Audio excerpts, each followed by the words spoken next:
यहाँ पर विद्यमान है। आइए। पुनंतुमाम ब्राह्मण पादरेण वै जे ब्राह्मणों की पदधूलि पवित्र करें।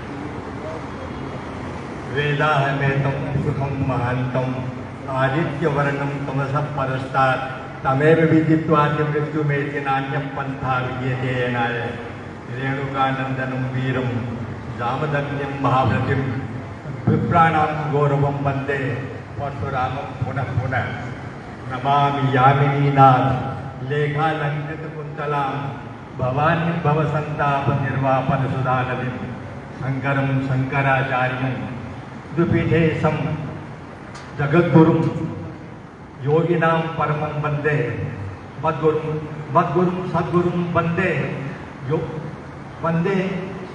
मद्गुरुं सद्गुरुं वन्दे स्वरूपानन्दं पुनः पुनः स्मृतापि करुणातपं करुणया हरन्ति नृणाम् अभङ्गुरतनुद्विषा बलैता सदैर्विद्युतां कलिन्दगिरिनन्दिनी तदसुरध्रुवालुम्बिनी मदीयमतिचुम्बिनी भवतु कापि कालुम्बिनी। माननीय आज के इस समारोह के प्रमुख वक्ता श्री सुरेश जी, ये सभी आचार्य वर्ग, महामंडल वर्ग, संत माताएं, बहनें और सरस्वती स्वरूपा बेटी, क्या कभी मनु ने कहा था एतद्देश सकाशात् जन्मनः संसम चरित्रं शिक्षेरं पृथिव्यां सर्वमानवा। भगवती सरस्वती के तट पर मनुस्मृति लिखी गई। मनु ने कहा इस पवित्र भूमि भारत के ब्राह्मणों के चरित्र से सारा विश्व अपने चरित्र की शिक्षा लेगा। यह बात आज भी अटल है। आज भी ब्राह्मणों के चरित्र से सारा विश्व शिक्षा लेगा। आज इस राष्ट्रीय परशुराम संगोष्ठी में हम उपस्थित सभी बंधुओं, इस परशुराम परिषद के संस्थापक और संरक्षक श्री सुनील जी भराला और बाहर से पधारे सभी माननीय अतिथियों, आपका हार्दिक वंदन और स्वागत। कभी सरसंघ चालक माननीय श्री माधवराव जी, सदाशिवराव जी गोलवेल करते हैं, अपने मनोद्गार व्यक्त करते हुए कहा था कि जो सभी का मित्र होता है उसको कहते हैं मित्र, और ब्राह्मणों मित्र उच्चते, ब्राह्मण को मित्र कहा गया है। कभी वह समय आएगा जब भगवान परशुराम को केंद्र बनाकर इस राष्ट्र की अस्मिता को जागृत करने के लिए सामूहिक प्रयत्न होगा। मुझे प्रसन्नता है कि इस प्रयत्न का समारंभ माननीय श्री भराला जी ने किया है और आप सभी लोगों का इसको सहयोग प्राप्त है। मैं अधिक नहीं बोलूँगा क्योंकि बहुत समय हो गया बोलते बोलते लोगों को। यह जागरण पर्व है मित्रों, यह रूप ये जवानी आए नहीं दोबारा, मुझे प्रेम से सवालों में देश हो तुम्हारा। हमारा देश कहता है मित्रों ये जवानी, यह कर्तृत्व का युग फिर नहीं आएगा। आप अपना तन मन धन अर्पित करें राष्ट्र के लिए। इदं राष्ट्राय नमः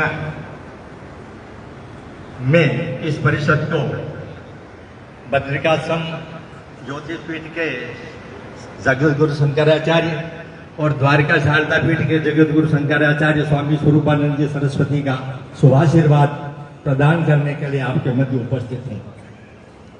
उनका शुभाशीर्वाद, उनकी शुभकामना इस परशुराम परिषद के माध्यम से उन सभी ब्राह्मणों के लिए है जो इस महज यज्ञ में हम उपस्थित है और अपना और सर्वात्मना अपना सहयोग इसको देने के लिए तत्पर है। ब्राह्मण किसी के राज्य में नहीं रहता, ब्राह्मण किसी का अन्न नहीं खाता, वह स्वतंत्र होकर जीता है और सारा संसार ही ब्राह्मणस्व का उपभोग करता है। जो कुछ इस दृश्यमान जगत में दिखता है, जो ऐश्वर्य दिखता है, जो समृद्धि दिखती है, वो ब्राह्मणों के त्याग और तपस्या का परिणाम है।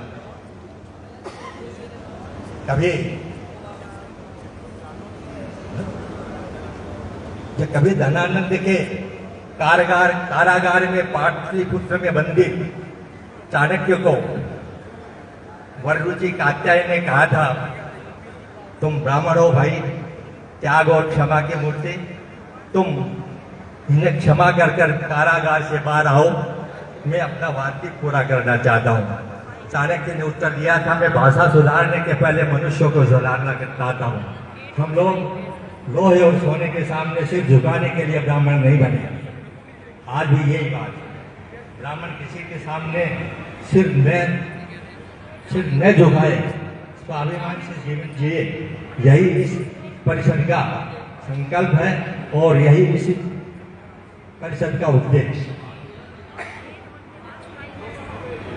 भगवान परशुराम ने संसार में अवतार लिया था, वही गीता वाले को प्राप्त करने के लिए, परित्राणाय साधूनां विनाशाय च दुष्कृतां धर्म संस्थापनार्थाय संभवामि युगे युगे।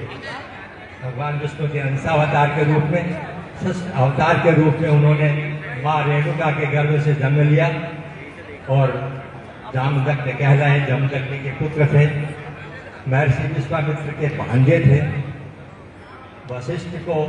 वशिष्ठ का, अगस्त्य का, उस समय के सभी महर्षियों का उनको आशीर्वाद प्राप्त था। उन्होंने शस्त्र और शास्त्र दोनों पर अधिकार प्राप्त किया और तभी उनके शिष्य द्रोणाचार्य ने कभी कहा था, इदं ब्राह्मणम् इदं क्षात्रम्,